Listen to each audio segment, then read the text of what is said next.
elections are coming up quite important. Not only are they important in themselves because of the, we're electing members to the European Parliament, but also because, of course, we're in the run-up now to the next year's general election. Here in Lincoln, Carl McCartney has been a cracking MP for the past 4 years, and we're really going to be working hard to get him elected. But anyway, you're eating your lunch. I'm sure you've got better things to do. But have you got any questions about European election or politics generally? What sort of reception have you had about the European election? Well, the reception on the doorstep has been pretty good, I think. We've been picking up a fair bit of support for UKIP over about the past week.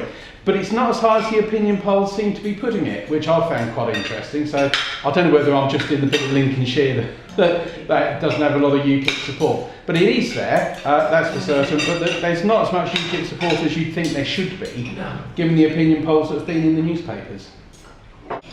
So anyway, these are leaflets that have come through the door here. What we've got, oh, BNP, crikey. Yes, they've come through the letter. And UKIP.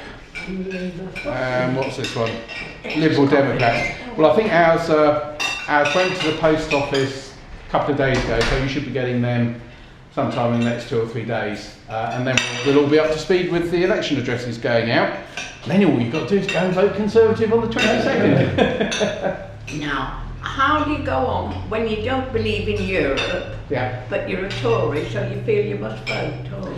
Oh, well, vote for me. Because What I mean, no. No. What I meant is, it's rather awkward because a lot of people I've come across, they don't, well, I'm one of them, I'll speak the truth, because I voted for the common market. Oh, back in 75. Yes, that's what we voted for. I think a lot of us did, didn't we? For trade and everything. And lots of things we don't believe in. And people say, well, I'm a Tory, but how do I vote when I don't really believe in Europe? And it's difficult, isn't it? It is. Well, here in the East Midlands, you've got some very Eurosceptic European candidates. You've got Emma McClarkin, who's the sitting MP, of course you do. And I'm another candidate, of course, and I've made no secret of the fact that if there was an in-out referendum tomorrow, and the terms that were on offer were the terms that we've got at the minute, I'd vote to get out. Because I think that would be the right thing to do. And of course, David Cameron's, now legislated for a referendum in 2017. That's to give him time to do this renegotiation with the European Union and try and get better terms for us. So I think we could, the fair thing to do is to give him a chance and to vote Conservative so he can do that.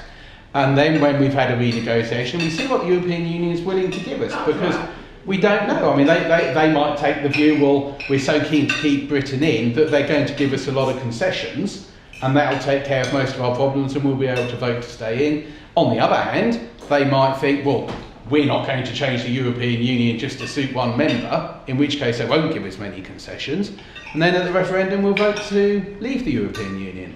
But I think for those people who are Eurosceptic, who are very dubious about the merits of the European Union, you should be voting Conservative, because we can deliver the referendum, we are going to renegotiate, and if the renegotiation doesn't give us what we want, we'll vote to leave. But Labour and Liberal Democrats don't want to do that referendum. Anyway, I'm going to sign off there, because I've got to make a move, but thanks very much for having me. Well, it's been very nice.